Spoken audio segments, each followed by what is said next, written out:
Anorexia nervosa is a dangerous disorder in which a person drastically reduces or completely stops eating just to become thinner.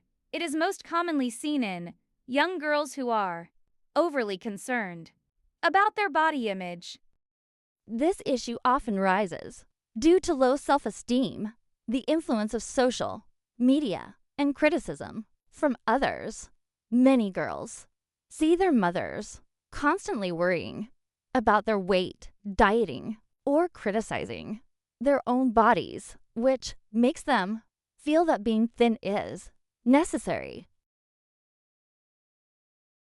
To prevent this condition, parents should encourage healthy eating habits and self-confidence in their children.